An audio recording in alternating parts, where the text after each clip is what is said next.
கோல்டுல invest பண்ணணும்னு நினைக்கிறீங்களா? ஆனா எந்த கம்பெனியோட கோல்டு பீஸ் வாங்குறதுங்கிறதுல கன்ஃபியூஷன் இருக்கா?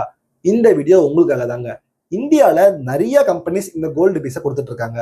ஆனா அதுல எந்த கோல்டு பீஸ் ரொம்பவே சேஃப் ஆனது, எந்த கோல்டு பீஸ் ப்ராஃபிட்டபிளாவும் இருக்கு அப்படிங்கறத இந்த வீடியோல பார்க்கலாம். சிம்பிளா உங்களுக்கு பெஸ்ட் கோல்டு பீஸா எது இருக்கும், எப்படி அதை சூஸ் பண்ணணும், பிகினர்ஸ் கோல்டு பீஸ்ல பண்ணக்கூடிய முக்கியமான மிஸ்டேக்ஸ் என்ன அப்படிங்கறத கம்ப்ளீட்டா இந்த வீடியோ சொல்றேன். நான் Vignesh managers we value your time.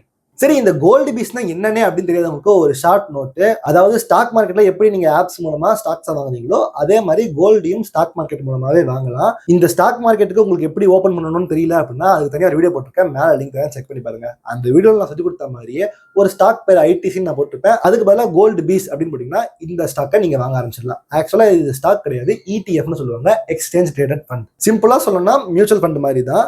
இந்த இடத்துல இவங்க என்ன பண்றாங்க, நீங்க கொடுக்குற காசுக்கு அவங்க ஆக்சுவலா கோல்ட வாங்குறாங்க. அந்த கோல்டு பிரைஸ் மேல போகும்போது இந்த இடிஎஃப் அதாவது இந்த ஃபண்டுமே மேல போகுது, அதுல இருந்து உங்களுக்கு ப்ராஃபிட் வருது. ஸோ இன்னைக்கு ரேட்டுக்கே நீங்க கோல்டு வாங்கிடுறீங்க, நாளைக்கு ரேட் அதிகமாகும் போது இந்த காசை நீங்க வித்துட்டு கூட போயிட்டு நேராகவே கோல்டு வாங்கிடலாம். இதுல என்ன எனக்கு லாபம் அப்படின்னு கேட்டீங்கன்னா, கோல்டை வந்து நீங்க மாசம் சீட்டு கட்டி வாங்கலாம், மியூச்சுவல் ஃபண்ட் மூலமா காசு போட்டு எஸ்ஐபி வாங்கலாம்.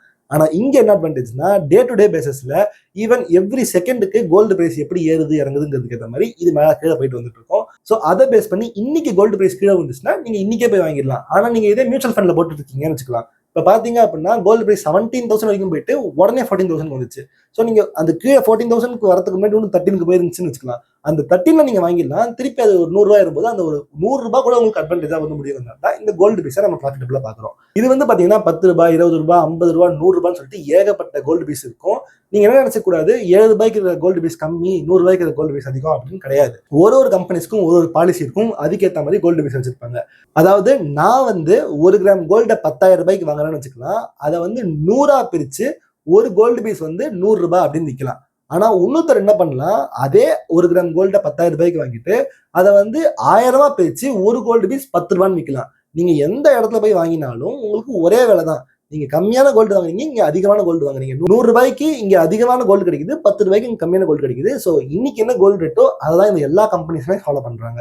அப்ப இதுல நான் எதை வாங்கணும் அப்படின்னு கேட்கும்போது உங்களால 100 ரூபாய் 150 ரூபாய்க்கு அஃபோர்ட் பண்ண முடியும்னா நீங்க 150 ரூபாய் கையில டேரக்டா வாங்கிடலாம். இல்ல எனக்கு ஒரு நாளைக்கு 20-30 ரூபாய் தான் போட முடியும்னா அந்த 20-30 ரூபாய்க்கும் சில கோல்டு பீஸ் இருக்கும். அந்த கோல்டு பீஸை நீங்க தேடி பிடிச்சி வாங்கலாம். சரி, இந்த கோல்டு பீஸ்லாம் சேஃப் தானா, எந்த கம்பெனியை நான் நம்புறதுன்னு கேட்டீங்கன்னா எல்லா கம்பெனியோட கோல்டு பீஸ்மே ரிலேட்டிவ்லி சேஃப் தான். ஏன்னு பாத்தீங்கன்னா இது எல்லாமே செபிக்கு ஆர்பிஐக்கு கீழே வருது. அதாவது கவர்மெண்ட் வந்து டைரக்டா மானிட்டர் பண்றாங்க.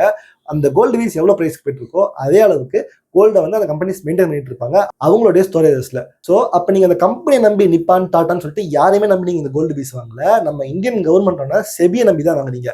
செபியுமே மிஸ்டேக் பண்ணிக்கிறதுக்கு வாய்ப்பு இருக்கு அப்படின்னாலும் இவங்க ஒரு ஆடட் அட்வான்டேஜா இருக்காங்க. இன்னொரு அட்வான்டேஜ், இந்த எல்லா கம்பெனிஸுமே மோஸ்டா 24 கேரட் கோல்டு தான் வாங்குவாங்க, கோல்டு பார்ஸா வாங்கிடுவாங்க. அப்படிங்கிறப்ப உங்களுக்கு மேக்கிங் சார்ஜஸ்லாம் ரொம்ப கம்மியா இருக்கும். ஆனா சார்ஜஸே இல்லைன்னு கிடையாது. ஏன்னா இவங்க கிட்ட எக்ஸ்பென்ஸ் ரேஷியோன்னு ஒன்று இருக்கும். உங்களுக்காக இந்த வேலையெல்லாம் செய்யறாங்களா, ஒருத்தர் போய் கோல்டு வாங்கி வந்து வைக்கிறாங்க, அதை மெயின்டைன் பண்றாங்க, ஸ்டோரேஜ்லாம் இருக்குல்ல, அதுக்காக ஒரு சார்ஜ் பண்ணுவாங்க.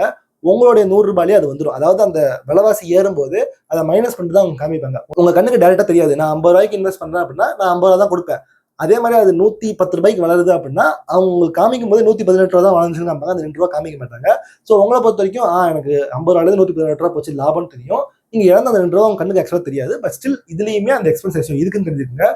மற்ற கோல்டு எல்லாத்தையும் விட நீங்க மேக்கிங் சார்ஜஸ் பண்ற பிசிக்கல் கோல்டுல இருந்து எல்லா சார்ஜஸோட விட இங்கதான் ரொம்பவே சீப்பா கோல்டு பீஸ் கிடைக்குது. சரி, இப்ப ஃபேமஸா கோல்டு பீஸ்ல இருக்கிற கம்பெனிஸை பார்க்கலாம். இங்க முதல்ல வரக்கூடியது யாரு அப்படின்னு பாத்தீங்கன்னா நிப்பான் இந்தியா கோல்டு இடிஎஃப் தாங்க.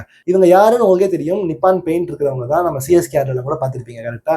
இவங்க ஆக்சுவலா ஒரு இந்தியன் கம்பெனியே கிடையாது, அது ஒரு சின்ன நெகட்டிவ் தான்.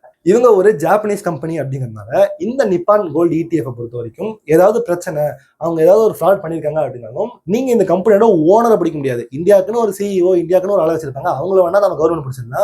பட் இந்த கம்பெனியோட ஓனர் எங்க இருப்பாரு, ஜப்பான் இருப்பாரு, அவரை போய் எப்படி நம்ம பிடிக்க முடியும்? ஸோ அந்த வகையில இங்க ஒரு சின்ன டிஸ்அட்வான்டேஜ் இருக்கு. ஆனா ட்ரஸ்ட்டை பொறுத்த வரைக்கும் செபிங்கிறவங்க நடுவில் மீடியேட்டரா இருக்கிறதுனால நாம இவங்க நம்பிட்டு உள்ள போக வேண்டிய நிலையில தான் இருக்கும். சரி, இப்ப இந்த நிப்பான் இடிஎஃப் தவிர மத்த எந்த இடிஎஃப்லாம் இருக்காங்க அப்படின்னு பார்த்தோம்னா நம்பிக்கைக்கு பேர் போன ஒரு ஆள் யாரு அப்படின்னு பாத்தீங்கன்னா டாடா தான். ஸோ இந்த டாடா கோல்டு இடிஎஃப் பார்த்தீங்கன்னா இன்னைக்கு 15 ரூபாய்க்கே கிடைக்குது. நிப்பான்லாம் பார்த்தீங்கன்னா 125 ருபீஸ். எனிவேஸ் நான் சொன்ன மாதிரி ரெண்டுமே ஒரே வேலை தான். இதுக்கு அடுத்து இருக்கிற மற்ற கோல்டு இடிஎஃப்லாம் நான் சொல்லிட்டே வரேன் பாருங்க. ஜீரோதா கோல்டு இடிஎஃப் இருக்கு, ICICI gold ETF, HDFC gold ETF இருக்கு, SBI, Groww, Kotak gold ETF, Axis bank, Mirae Asset gold ETF, UTI mutual ஃபண்டோட இடிஎஃப் இருக்கு, ஏஞ்சல் ஒன் கோல்டு இடிஎஃப் இருக்கு, Birla Sun Life, DSP gold ETF, Quantum gold ETF, Baroda BNP gold ETF, Edelweiss gold ETF, Motilal Oswal gold ETF. இந்த எல்லா கம்பெனிஸுமே முக்கால்வாசி சில்வர் இடிஎஃப்மே கொடுத்துட்டு இருப்பாங்க. காப்பருக்குலாம் இடிஎஃப் கிடையாது, but gold and சில்வருக்கு most of the companies ETF கொடுத்துட்டு தான் இருக்காங்க. இங்க பிரைஸை பார்த்தீங்கன்னாலுமே அதே மாதிரி தான், 15 ரூபாய், 30 ரூபாய், 100 ரூபாய், 150 ரூபான்னு சொல்லிட்டு ஏகப்பட்ட வெரைட்டியில பிரைசஸ்ல இருக்கு. பட் நம்ம இங்க பிரைஸையும் கம்பெனியோட ட்ரஸ்டையும் விட முக்கியமா பார்க்க வேண்டிய 3 விஷயங்கள் இருக்கு. அது என்ன அப்படின்னு பாத்தீங்கன்னா, எந்த இடிஎஃப் வாங்கினாலும் அந்த இடிஎஃபோட வால்யூம் எவ்வளோ அப்படிங்கிறத நம்ம முதல்ல பார்க்கணும். இந்த வால்யூம்லாம் என்ன அப்படின்னு பாத்தீங்கன்னா, ஒரு நாளைக்கு எவ்வளவு பேர் இந்த கோல்டு பீஸை வாங்கி வித்துட்டு இருக்காங்க அப்படின்னு சொல்லிட்டு. நான் விக்னேஷ் கோல்டு இடிஎஃப்னு வைக்கிறேன்னு வச்சுக்கோங்க, எவ்வளவு பேர் என்னை நம்பி இந்த கோல்டு பீஸை வாங்குறாங்க, அதை வித்துட்டு இருக்காங்க அப்படிங்கிறத அது காட்டுது. ஸோ இந்த வால்யூம் எவ்வளோக்கு எவ்வளோ அதிகமாக இருக்கோ அந்தந்த இடங்கள்ல ட்ரஸ்ட் அதிகமாக இருக்கு அப்படிங்கிறது பொருள். அதே நேரத்தில் வெறும் ட்ரஸ்ட்னால மட்டும் இந்த வால்யூம் ஏறி இறங்காது. அந்த கோல்டு பீஸோட பிரைஸ் கம்மியா இருந்துச்சு அப்படின்னா நிறைய குவான்டிட்டி ஆஃப் ஸ்டாக்ஸை வாங்கி வித்துட்டு இருப்பாங்க. ஸோ அதுவும் ஒரு காரணமா இருக்கும். அதே மாதிரி புதுசா ஒரு கோல்டு இடிஎஃப் வந்திருக்கு அப்படின்னா பிராண்ட் வேல்யூ காரணமாவோ இல்லை புதுசா வந்திருக்குங்கிறதுனால அது கம்மியாகவும் அதிகமாகவும் இருக்கலாம். ஸோ ட்ரஸ்ட்டுக்கு இது ஒரு எக்ஸாம்பிள், பட் இதை தவிர அதுல ஏகப்பட்ட ஃபேக்டர்ஸ் இருக்கு. ஸோ இதை ஒரு பின்ச் ஆஃப் சால்வா நம்ம பார்ப்போம். ஆனா இதுக்கு அடுத்து நம்ம பார்க்க போறது என்ன அப்படின்னா எக்ஸ்பென்ஸ் ரேஷியோ. ஒரு கம்பெனிலுமே இந்த கோல்டு பீஸுக்கு எவ்வளவு ரூபாய் எக்ஸ்பென்ஸ் ரேஷியோ வாங்குறாங்க. அதாவது நீங்க 100 ரூபாய் இந்த கோல்டு பீஸ்ல இன்வெஸ்ட் பண்றீங்க அப்படின்னா 0.38 rupees 0.80 rupees சொல்லிட்டு இவங்க வந்து எக்ஸ்பென்சஸா வாங்குறாங்க. ஸோ அது எங்க கம்மியா இருக்கு அப்படிங்கிறத நம்ம பார்க்க போறோம். 3வது AUM, அசட்ஸ் அண்டர் மேனேஜ்மெண்ட். இது ரொம்பவே முக்கியமான ஒரு விஷயங்க. அதாவது அந்த நிறுவனம் எவ்வளவு கோல்டு பீஸை அவங்க கையில வச்சுட்டு இருக்காங்க அப்படிங்கிறது, அந்த அளவுக்கான கோல்டு அவங்க கிட்ட இருக்கு அப்படின்னா ஸோ நீங்க அவங்களை நம்பி வாங்கலாமா வேணாமா டிசைட் பண்ணிக்கலாம். ஏன்னா அவ்வளவு பேர் காசு போட்டு வச்சிருக்காங்க, நம்மளும் அதில் போடலாமா அப்படின்னு டிசைட் பண்றது ஒரு முக்கியமான ஃபேக்டரா இருக்கும். 4வதா பார்க்க வேண்டிய முக்கியமான விஷயம் ட்ராக்கிங் எரர். இந்த ட்ராக்கிங் எரர் என்ன அப்படின்னா, கோல்டு பிரைஸ் வந்து இன்னைக்கு 500 ரூபாய் ஏறுதுன்னு வச்சுக்கோங்க, கோல்டு பீஸ் வந்து 50 பைசா ஏறணும். அதாவது அதோட ரொம்பவே லிவரேஜா கம்மியான பிரைஸ் தானே இருக்கு. ஸோ 50 பைசா ஏறணும். ஆனா இந்த இடத்துல இந்த கோல்டு பீஸ் எவ்வளவு ஆகும்னா 45 பைசா 48 பைசா தான் ஏறும். இதுக்கு பேர் தான் ட்ராக்கிங் எரர்னு சொல்லுவாங்க. ஏன்னா எக்ஸாக்டா லைவா இந்த கோல்டு பிரைஸ் வந்து அப்டேட் ஆகாது, கொஞ்சம் மேல கீழே இருக்கும். ஸோ இது வந்து நீங்க விற்கும் போது ப்ராப்ளம் வரலாம். ஸோ இந்த ட்ராக்கிங் எரர் எவ்வளவு கம்மியா இருக்கோ அவ்வளவு நல்லது. இப்ப இதுல ஒரு கம்பெனி மட்டும் நான் உங்களை வாங்குன்னு சொல்ல முடியாது, அது ப்ரொமோஷன் பண்ற மாதிரி இருக்கும். இந்த டேபிளோட லிங்கை வந்து நான் உங்களோட வீடியோ டிஸ்கிரிப்ஷன்ல தரேன். ஸோ நீங்க கோல்டு பீஸை வாங்க போகும்போது அந்த நேரத்துல எந்த மாதிரியான பர்சன்டேஜ் ஒரு இடத்துலையும் சார்ஜ் பண்றாங்க அப்படிங்கிறது அப்டேட் ஆகி அங்க இருக்கும், அதில் நீங்க செக் பண்ணிக்கலாம். இப்போ இந்த வீடியோல பாத்தீங்க அப்படின்னா நான் டாப்பா இருக்கிற ETF மட்டும் தான் காமிச்சிருக்கேன். இதை தவிர ஒண்ணுமே சில ETFலாம் இருக்கு. மொத்தமாவே இந்த டேபிள்ல போயிட்டு நீங்க செக் பண்ணி பாத்துக்கலாம். அகைன் இதுல ரிட்டர்ன் பர்சன்டேஜுமே பெருசா உங்களுக்கு டிஃபரன்ஸ் ஏற்படுத்தாது, 1-2% தான் இருக்கும். ஸோ ஆக்சுவலா இதுல நான் எதை சூஸ் பண்றது, எதை ட்ரஸ்ட் பண்றது அப்படின்னு கேட்டீங்க அப்படின்னா செபியை ட்ரஸ்ட் பண்ணுங்க, கவர்மெண்ட் ட்ரஸ்ட் பண்ணுங்க. எந்த கம்பெனியுமே நீங்க தனியா ட்ரஸ்ட் பண்ணணுங்கிற அவசியம் இல்லை. ஸோ உங்களுக்கு எது ப்ராஃபிட்டபிளா இருக்கும் அப்படிங்கிறத இந்த எக்ஸ்பென்ஸ் ரேஷியோ வச்சு பார்த்துட்டு நீங்க வந்து இந்த கம்பெனி மேல உங்களுக்கு ட்ரஸ்டே இல்லை, இப்போ வந்து எனக்கு வந்து எக்ஸ் அப்படிங்கிற கம்பெனி மேல சுத்தமா ட்ரஸ்ட் இல்லை, அந்த கம்பெனி கோல்டு பீஸ் போட்டிருக்காங்க அப்படின்னா அது வாங்க வேண்டாம். உங்களுக்கு ஒரு கம்பெனி தான் ரொம்ப ட்ரஸ்ட் இருக்கு, அதே நேரத்தில் அதில் எக்ஸ்பென்ஸ் ரேஷியோ கொஞ்சம் அதிகமா இருக்கு அப்படின்னா பரவாயில்ல அப்படின்னு சொல்லிட்டு நீங்களே உங்களுக்கு ஏற்ற மாதிரி பார்த்து வாங்கிறதுக்கு இது ஹெல்ப்ஃபுல்லா இருக்கும். நான் எந்த கோல்டு பீஸ் இன்வெஸ்ட் பண்ணிட்டு இருக்கேன் அப்படின்னா நிப்பான் கோல்டு பீஸ் தான் இன்வெஸ்ட் பண்ணிட்டு இருக்கேன்.